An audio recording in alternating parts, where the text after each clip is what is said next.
अनघा, काय गाणी हा वास कसला सुटलाय? मांसाचे तुकडे टाकले होते त्यांनी घराच्या बाहेर. मी आले तेव्हा पाहिलं, इथे दारापाशी रक्त होत.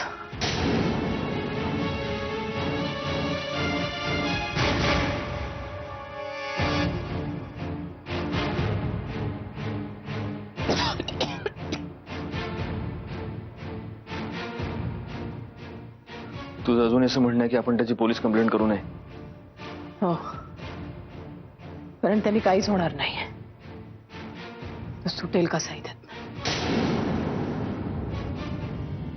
तर प्लीज जाऊ दे इथून. I beg of you.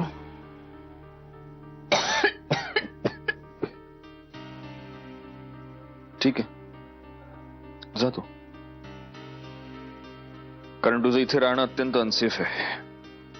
पण कुठे जाणार आहेस?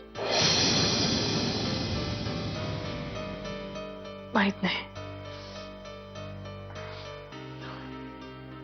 सजेस्ट करू का? आत्ता म्हणजे सध्या माझ्या घरी चल. मला माहित होतं तू हेच बोलणार, पण ते शक्य नाहीये. आधीच माझ्यामुळे खूप प्रॉब्लेम झालेत तुझ्या आयुष्यात. अनघा, जे प्रॉब्लेम्स व्हायचे ते झाले. आता आणखीन काय प्रॉब्लेम होणार आहे? सत्यजित, पण बघ, उद्याच्या उद्या आपण तुझ्यासाठी वेगळं घर बघू. पण आत्ता चल इथनं. पण आजची रात्र मी तुला एकटीला इथे राहू देणार नाही. आयदर मी इथे थांबतो किंवा तू माझ्या घरी चल. आणि ऑनेस्टली अनघा, या दुर्गंधीत थांबण्याची माझी अजिबात इच्छा नाहीये. बघ, पण गरजेपुरते कपडे घे आणि चल, निघ लवकर इथनं.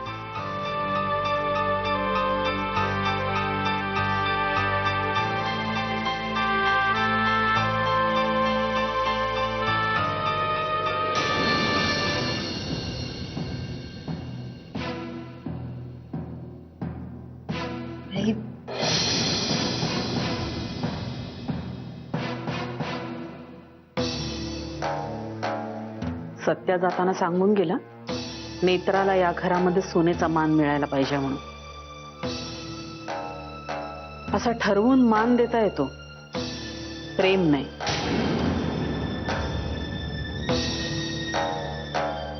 सत्या हल्ली खूप हळवा झालाय, त्यात तू गरोदर आहेस. त्याने तुला माफ केलं असेल, पण माझ्यासाठी ते तितकंसं सोपं नाहीये. मला नात्यांमध्ये आडपडदा ठेवून वागता येत नाही म्हणून सांगते. तू लग्न करून जेव्हा या घरात आलीस तेव्हा सत्या तुझ्याशी जे काही वागला त्याचा वचपा काढायचा होता तुला. पण मुळात तुम्ही लग्नच लपून छपून केलं होतं हे तू विसरलीस. तुझ्यामुळे या घरात पहिल्यांदा प्रॉपर्टी आणि वाटण्यांवरून वाद झालेत नेत्रा.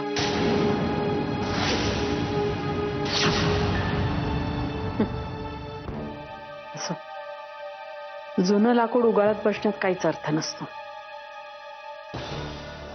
पण माझ्या मनात जे काही खदखदत होतं ते तुला सांगायचा अधिकार मला नक्कीच आहे. होय, तुम्ही बोलताय ते बरोबर आहे. असं मागून प्रेम मिळवता येत नाही. मला माझ्या आयुष्यात कधीच प्रेम मिळालं नाही. त्यामुळे या घरातल्या माणसांच्या प्रेमाची किंमत नाही कळली मला. फक्त माझं एकच मागणं आहे तुमच्याकडे. मी खूप चुका केल्यात, पण प्लीज त्याची शिक्षा माझ्या होणाऱ्या बाळाला देऊ नका. ते एका नालायक आईच्या पोटी जन्माला येत आहेत, ही त्याची चूक नाही ना.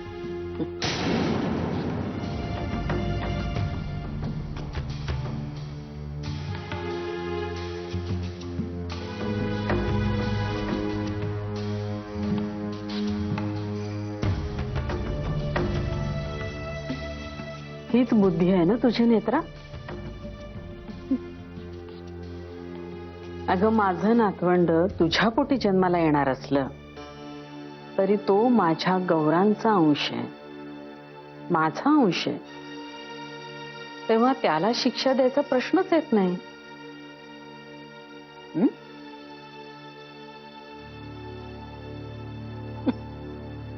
आई, मला थोडंसं बोलायचं होतं प्रियाबद्दल. जे बोलायचं होतं ते बोलून झालंय माझं. आता यावर मला आणखीन चर्चा नकोय. पण आई,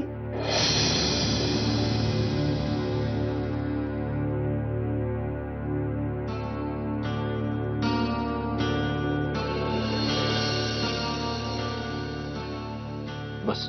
ऐक ना, मला खरंच खूप ऑकवर्ड होत आहे. अरे हे बघ, हवं तर एखाद्या हॉटेलमध्ये चेक इन करते मी. तुला इथे एवढं अनकम्फर्टेबल होणार असेल तर तसं करूया आपण. पण अनघा, स्वतःची अवस्था बघ. बस, निदान एक कपभर कॉफी तरी घे. बस.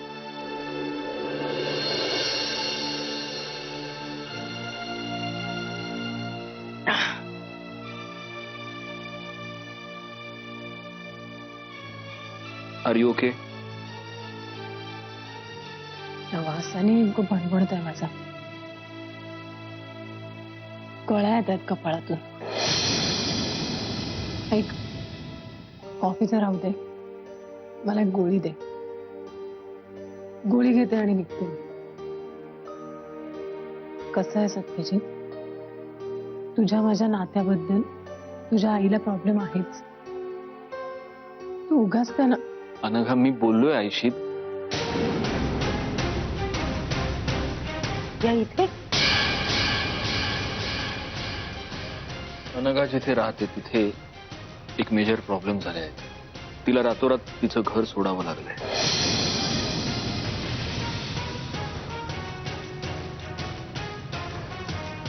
मी तुला असं विचारतो की जर आजची रात्र तिथे राहिली तर काही प्रॉब्लेम आहे? तुझं घर आहे, मला कशाला विचारतोय?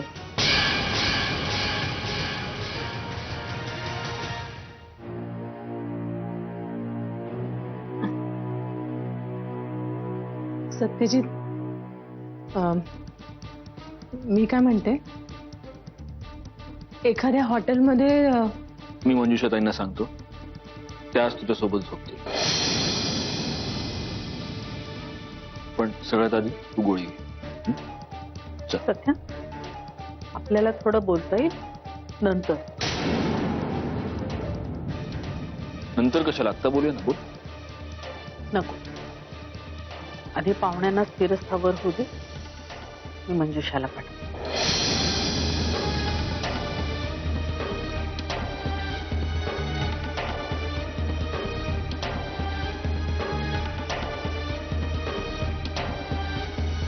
हे माझ्यासाठी किती एम्बॅरेसिंग आहे कळतंय का तुला? मला एकच गोष्ट कळते अनघा, कर नाही त्याला डर कशाला. लोकांच्या मनात गैरसमज आहेत म्हणून मी मित्र म्हणून माझ्या कर्तव्यात कमी का पडायचं? चल, सगळ्यात आधी तुझ्या घराची सोय करायला पाहिजे. बस बस बस मंजुषा ताई, बस.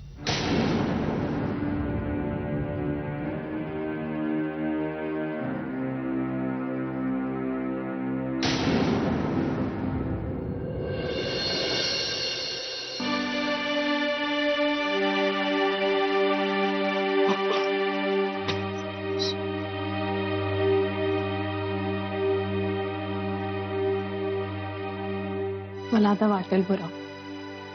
गोळी घेतली आहे ना. मंजुषा, प्लीज सत्यजितशी बोल ना. मी नाही थांबत इथे. हे बघ, आता बरं वाटतंय मला. मी एखाद्या हॉटेलमध्ये जाते. अनघाताई, प्लीज या बाबतीत मला काहीच करता येणार नाही. तुम्ही प्लीज आराम करा. बघू, त्या वासाने खूप भडभडतंय डोकं. तुम्ही ऐका जरा माझं. पडा थोडा. नाही नाही, ठीक आहे, हे ठीक आहे. अनघाताई, तुम्ही जर माझं ऐकलं नाहीत ना तर मी दादांना तुमचं नाव सांगेन ना. त्यांनी मला स्ट्रिक्ट इन्स्ट्रक्शन दिले आहेत की तुम्हाला. एक मिनिट, तू मला त्याची भीती नको घालूस. मी नाही घाबरत त्याला. तुम्ही हट्ट सोडणार आहात का नाही? तुम्ही आराम करा, मी तुमच्यासाठी गरम गरम सूप आणते. आराम करा. आलेच.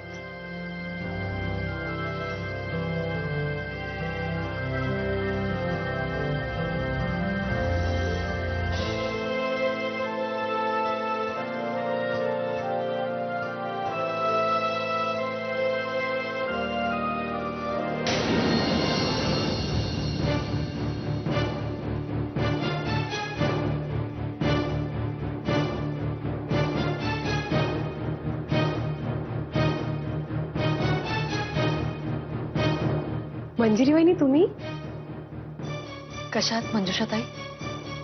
मी बरी आहे. तुम्ही?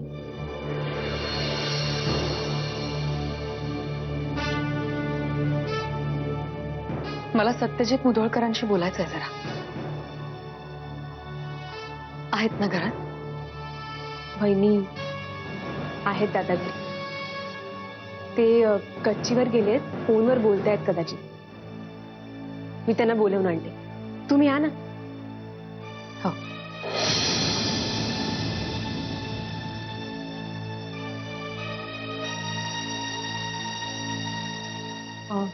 मंजिरी वहिनी, तुम्ही बसा, मी आलेच. वहिनी बसा ना. हा, मला ते शुभ्राचे कपडे घ्यायचे होते. बरं, तुम्ही शालिनी मावशींच्या रूम मध्ये बसता का? नाही, नको. ज्या कामासाठी आले तेच करते. घरातले बाकी कोणी दिसत नाहीयेत. वहिनी सगळे घरातच आहेत. मी दादांना बोलवून आणते. हं?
मावशी, सत्यजित दादांना पाहिलं का कुठे? नाही का ग, मी घरातच आहे. नाही दिसला मला कुठे. का? मंजिरी वहिनी आले आहेत.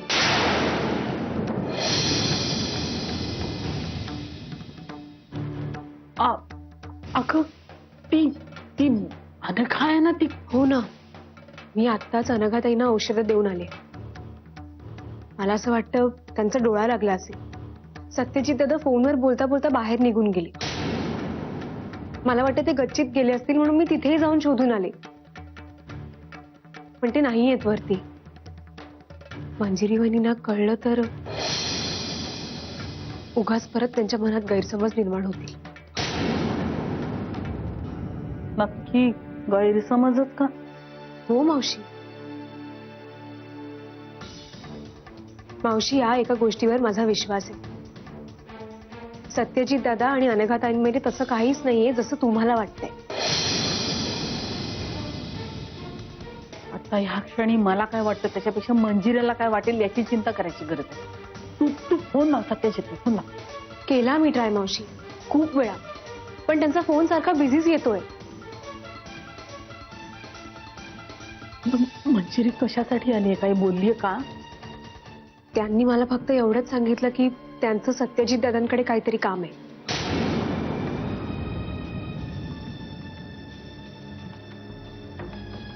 आधीच उल्हास त्यात फाल्गुन मासाची परिस्थिती झाली. मंजिरीने जर त्या बाईला तिथे बघितलं ना तर प्रत्यक्ष देवाला खाली यावं लागेल तिची समजूत काढायला. तू असं कर, तू पार्किंग मध्ये वगैरे बघ, सत्यजित फोनवर बोलत उभे का कुठे का. आली जा.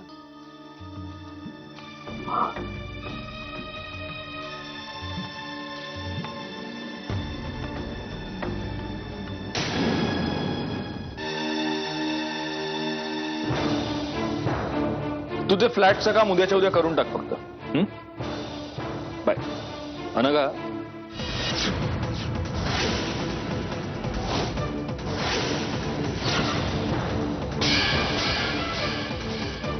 मंजिरी, तू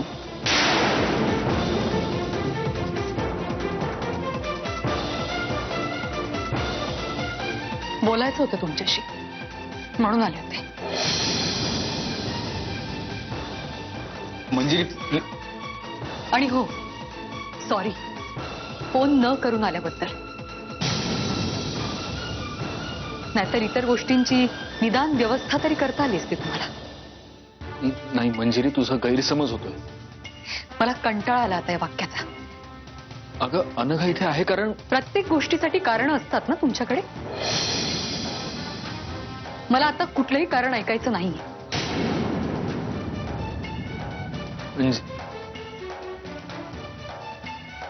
आपण बाहेर जाऊन बोलूयात का?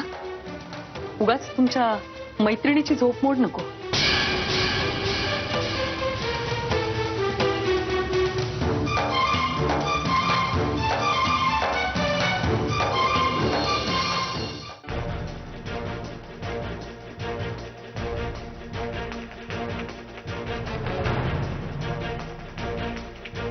काहीतरी बोलायचं होतं तुला. बोल. बोलायचं होतं, पण आता ते बोलण्यात काही पॉइंट आहे असं खरंच नाही वाटत मला.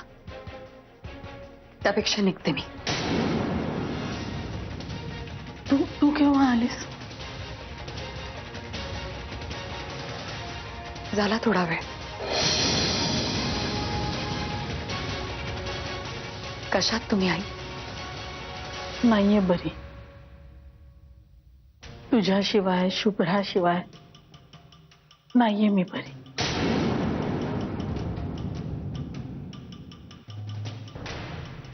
मंजिरी, तू परत घरी ये ना ग. तुझ्याशिवाय हे घर रिकामं रिकामं वाटतंय मला. मला तरी तसं नाही वाटत आई. उलट माझी जागा घेऊ शकतील अशा व्यक्ती आता या क्षणी हजर आहेत घरात.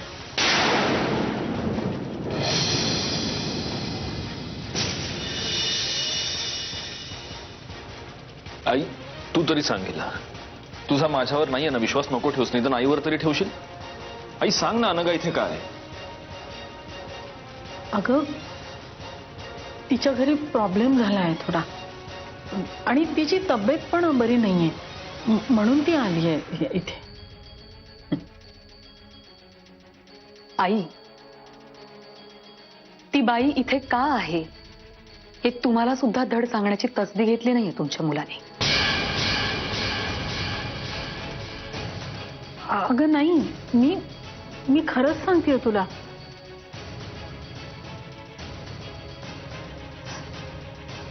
आई, मला यांच्याशी जरा बोलायचं होतं. खरं तर त्याचसाठी आले होते मी इथे. तेव्हा तुम्ही प्लीज. हो बोला तुम्ही. मी बाहेर आहे तुळशीपाशी. हल्ली तिथे बरं वाटतं वाऱ्यावर.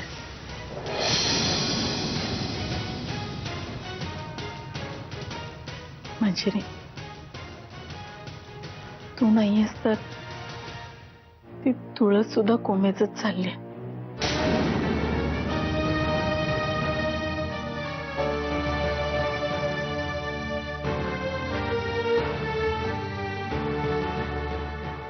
मी जाते, तुम्ही बोला.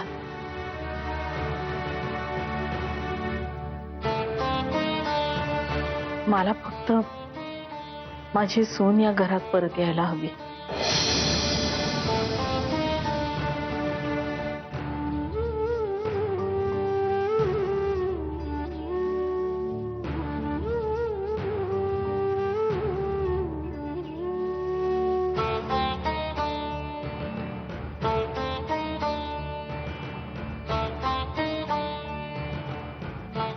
काही दिवसांपूर्वी बाबा महाबळे नावाच्या वकिलांना भेटले होते. माझ्या बाबांची इच्छा आहे की मी तुमच्यापासून लवकरात लवकर घटस्फोट घ्यावा.